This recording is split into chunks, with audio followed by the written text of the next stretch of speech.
आज हम कक्षा 9वीं की क्षितिज पाठ्य पुस्तक से वाक पढ़ेंगे।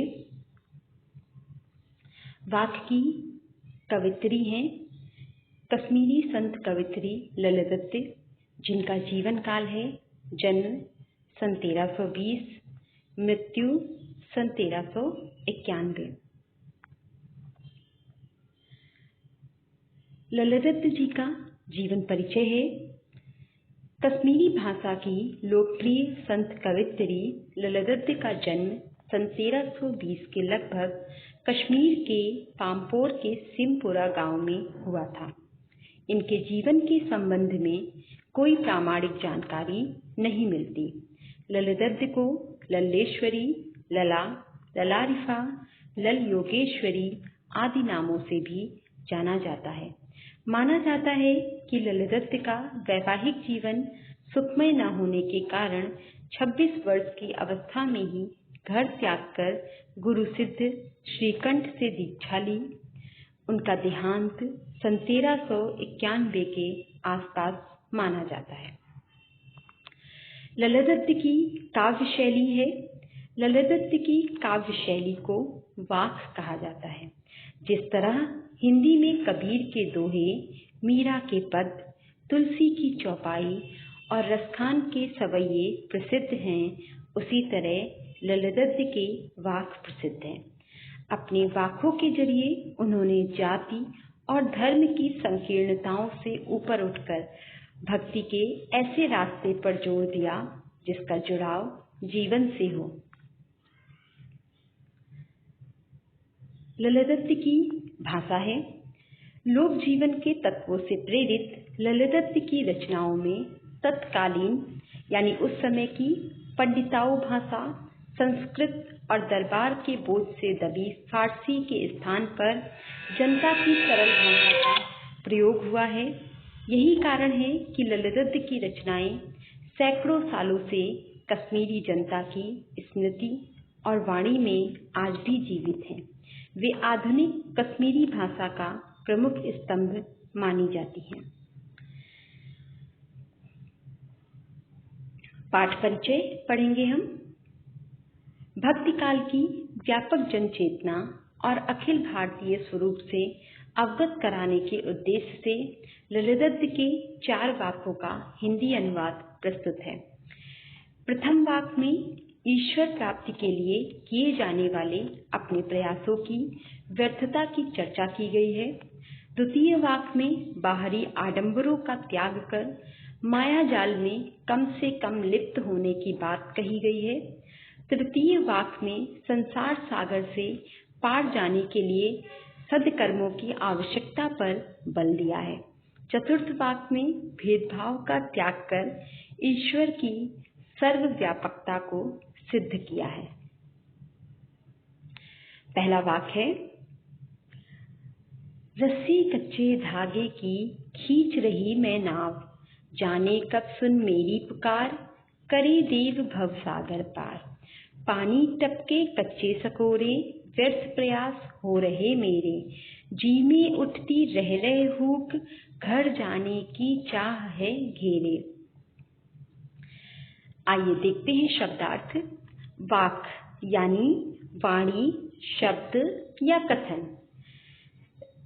अगला है रस्सी कच्चे धागे की यानी कमजोर और नाशवान सांसें। अगला है नाव यानी जीवन रूपी नाव। भवसागर यानी संसार रूपी सागर। अगला है पार यानी मुक्त होना। अगला टपकना यानी रिसना। अगला है कच्चे सकोरे यानी मिट्टी का कच्चा पात्र। अगला है व्यर्थ यानी बेकार। अगला प्रयास यानी कोशिश। जी यानी मन। भूख यानी तड़प या वेदना। चाह यानी इच्छा। देव यानी ईश्वर।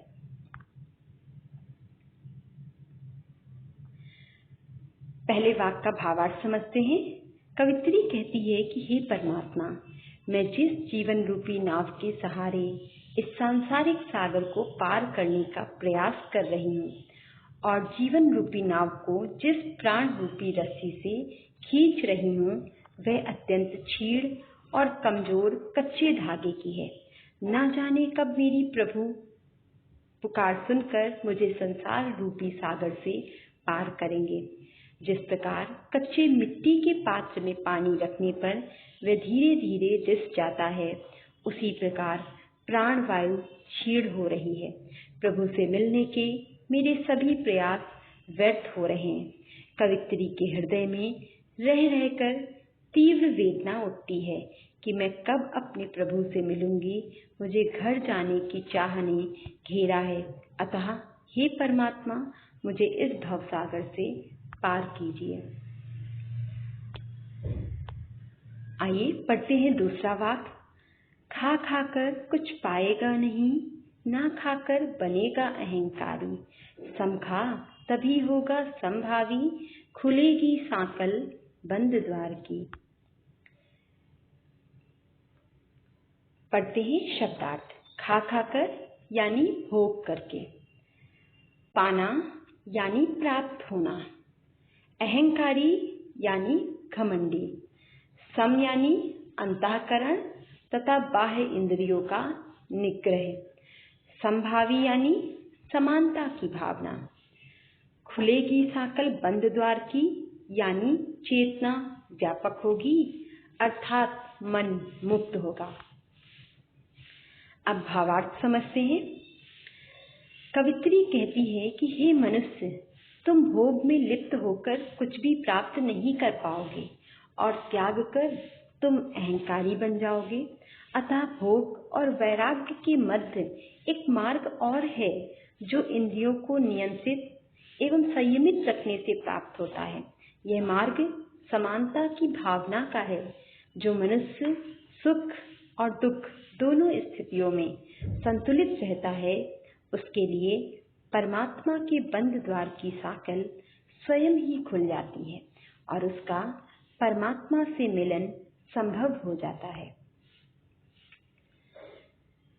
तीसरा वाक्य है, आई सीधी राह से गई न सीधी राह, सुसुम सेतु पर खड़ी थी बीत गया दिन आ, जेब टटोली कौड़ी न पाई, माझी को दू क्या उतराई। देखते हैं इस वाक्य के शब्दार्थ। गई न सीधी राह यानी जीवन में सांसारिक छल छद्मों के रास्ते पर चलती रही। सुसुम सेतु यानी सुषुम्ना नाड़ी रूपी पुल, आह यानी दुख, जेब टटोली यानी आत्मालोचन किया, कौड़ी ना पाई यानी कुछ प्राप्त ना हुआ, माझी यानी ईश्वर, नाविक या गुरु, उतराई यानी सदकर्म रूपी मेहनताना। अब समझते हैं इस वाक्य का भावार्थ। कवित्री कहती है कि जिस परमात्मा ने सहज सरल रूप से मुझे इस संसार में भेजा है, मैं उसी ईश्वर को प्राप्त करने के लिए सहज सरल मार्ग की अपेक्षा टेढ़े मेढ़े मार्ग को अपनाने लगी। हठ योग की साधना के सहारे सुषुम्ना नाड़ी को जागृत कर परमात्मा को प्राप्त करने के भ्रम में मैंने संपूर्ण जीवन व्यर्थ में बिता दिया। जब मैंने अपना आत्मालोचन किया तो पाया कि मुझे कुछ भी जीवन में प्राप्त नहीं हुआ और अब मैं किस मुंह से ईश्वर के पास जाऊं। मेरा जीवन निरर्थक रहा क्योंकि जीवन के अंत में ईश्वर को अर्पित करने के लिए मेरे पास कुछ भी नहीं था। प्रस्तुत है चौथा वाक्य। थल थल में बसता है शिव ही, भेद न कर क्या हिंदू मुसलमान, ज्ञानी है तो स्वयं को जान, वही है साहिब से पहचान। आइए देखते हैं इस वाक्य के शब्दार्थ। थल थल यानी सर्वत्र सब जगह, शिव यानी ईश्वर, भेद यानी अंतर, साहिब यानी ईश्वर या स्वामी। आइए समझते हैं इस वाक्य का भावार्थ। कवित्री के अनुसार परमात्मा प्रकृति के कण कण में बसा हुआ है, इसलिए हिंदू और मुसलमान में भेदभाव मत करो, क्योंकि सभी धर्मों का सार तत्व एक ही है। यदि तुम्हें सच्चा ज्ञान प्राप्त हो गया है तो स्वयं को जानो, क्योंकि तुम में ही ईश्वर का वास है। स्वयं में ही ईश्वर को खोजो तो वह अवश्य मिलेगा। ईश्वर चेतन रूप में हमारे अंतर मन में ही विद्यमान है।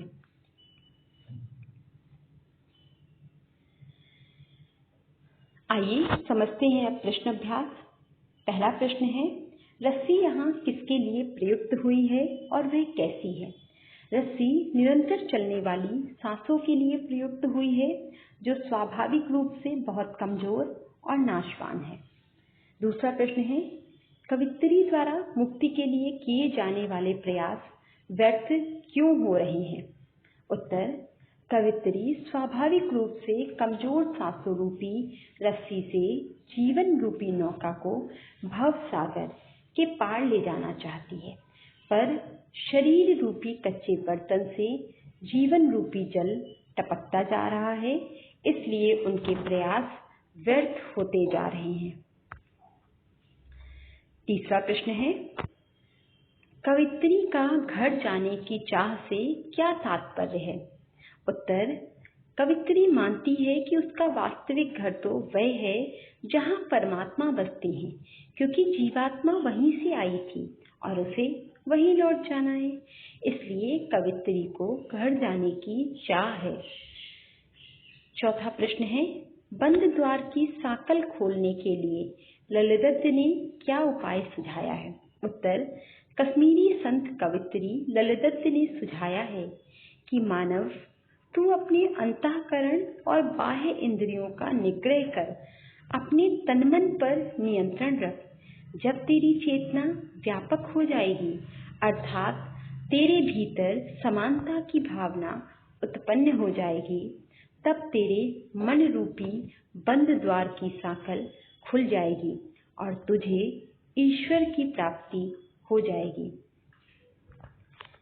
अंतिम और पांचवा प्रश्न है, ज्ञानी से कवित्री का क्या अभिप्राय है?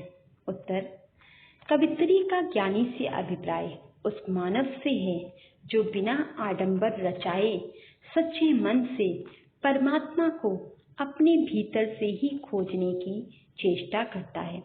वह माया जाल से दूर रहता है, जात पात और भेदभाव से दूर रहे आत्मालोचन करता हुआ सद्कर्मों में लीन रहता है।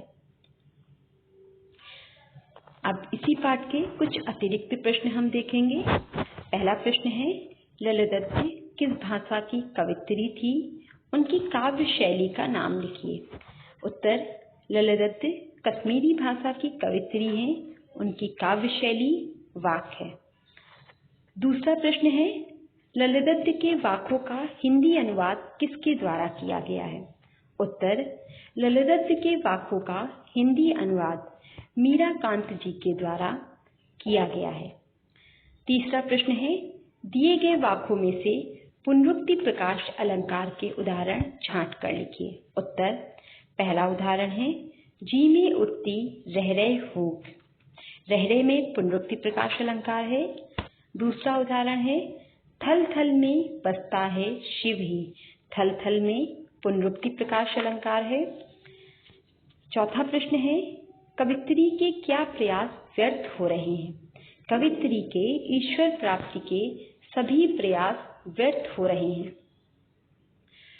पांचवा प्रश्न है, कवित्री क्या खाने की सलाह दे रही है तथा क्यों?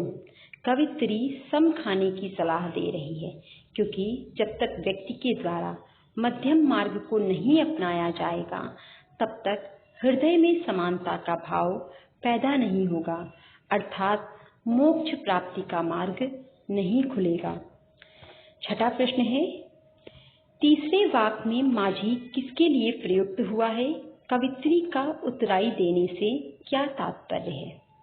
उत्तर, तीसरे वाक में माझी ईश्वर या गुरु के लिए प्रयुक्त हुआ है।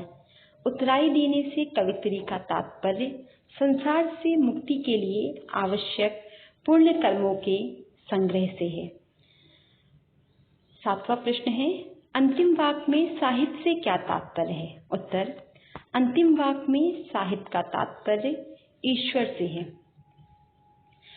अब इस पाठ से संबंधित हम परियोजना कार्य देखेंगे। परियोजना कार्य है इस पाठ का, भक्ति काल में ललितदत्त के अतिरिक्त तमिलनाडु की अक्क महादेवी, कर्नाटक की आंदाल और राजस्थान की मीरा जैसी भक्त कवित्रियों की जानकारी प्राप्त कीजिए और उन पर एक परियोजना कार्य तैयार कीजिए। दूसरा कार्य है, ललितदत्त कश्मीरी कवित्री हैं, कश्मीर पर एक अनुच्छेद लिखिए। इसी के साथ ये पाठ समाप्त होता है। धन्यवाद।